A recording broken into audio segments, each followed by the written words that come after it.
नमस्कार, आपका स्वागत है डीपीएल न्यूज में। मैं सिमरन कौर आपके साथ। बढ़ते हैं ताजा। 12वीं तक पढ़ती है, कॉलेज से घर बैठ जाती है। ये जैसे वंदना अनिल बिरथड़िया जी है, तो हो सकता है महिलाओं को रोजगार के लिए भी नए अवसर मिल बिल्कुल पाए। बिल्कुल, सब स्व सहायता समूह चलाएंगे हम। अभी चल रहे थे मेरी रातीगढ़ पंचायत में, आगे भी हम चलाएंगे। महिला को आगे ला रहे हैं और लाएंगे हम। कई उद्योग, छोटे छोटे उद्योग डाले हैं हमने। और राजधानी के नजदीक है तो विकास की अपार संभावनाएं, उद्योग भी आ सकते हैं। बिल्कुल आ सकते हैं सब। और भाजपा, आप भाजपा के कार्यकर्ता हैं और भाजपा से इस क्षेत्र में भाजपा को खड़ा करने वाले आपके स्वर्गीय पिताजी रहे हैं, बिल्कुल, तो बिल्कुल। क्या और पार्टी से और क्या आप अपेक्षा रख रहे हैं? स्वर्गीय लक्ष्मी नारायण जी बिरथड़िया मेरे फादर, जो पिछली साल एक्सपायर हो गए। बीजेपी को खड़े करने वाले वही हैं, कर्णधार इस क्षेत्र के वही रहे। बीजेपी को खड़ा किया है, हम उन्हीं के कदमों पे चल रहे हैं। जितना हो सकता है हम पार्टी के लिए भी करेंगे और क्षेत्र के लिए भी करेंगे हम। ठीक सर। कुल 180 वोटों में से 608 वोट मिले हैं। हमारे साथ हैं अनिल बिरथड़िया जी। सर, जो जीत हुई है, ग्रामवासियों का जो विश्वास रहा है, इसको कैसे कहेंगे? मैं ग्राम पंचायत छात्री के सभी मतदाता बंधुओं को तहे दिल से धन्यवाद देता हूं तथा उनका आभारी हूं और ऋणी हूं मैं उनका, ये कह सकता हूं।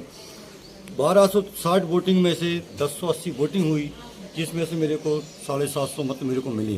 सामने वाली पार्टी को मात्र 148 वोट मिली। मैं 607 वोट से विजयी हुआ हूँ।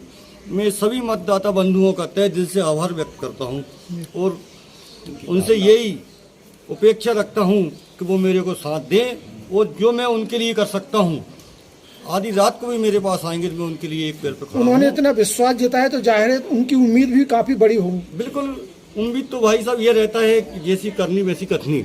मैं 2015 में भी सरपंच बना, रातीगढ़ पंचायत से सरपंच बना। 8 साल सरपंची मैंने करी है, उसी का परिणाम मेरे को मिला है। मैं पब्लिक के साथ रहा हूँ, पब्लिक के बीच में रहा हूँ और रहूँगा। अच्छा भाई साहब, जीतने के बाद पहली प्राथमिकता क्या है? जो गांव में काम छूट गए हैं, जो उसको किस तरह से आप विकास? देखो भाई साहब, सरकारी योजनाओं का तो ऐसा है, जब तक जमीन पे लाते लाते क्या पोजीशन बनती है आप अच्छी तरीके से जानते हैं। मुख्य रूप से जो शासन की योजना है उनका नहीं, अच्छी भाई साहब तरीके से आप इतने जानते सालों हो। से सरपंच है, अब कई कुछ चीज नहीं सोची होगी आपने कि मैं अपने गांव नहीं, को। वो तो नई सोच नई उमंग रहेगी। हाँ, मतलब वही स्मार्ट विलेज या कुछ नई आप सोच ऐसा। नई उमंग रहेगी। कई गाँव में छापरी नई पंचायत बन रही है मेरी, नई पंचायत में नए काम होंगे साहब। क्योंकि आपका नया एरिया बन रहा है तो उसको क्या नई चीज देंगे इस बार गाँव वालों? इस गांव में पहली प्राथमिकता तो मेरी ये रहेगी साहब, मेरे क्षेत्र में गर्ल्स कॉलेज बनना जरूरी है।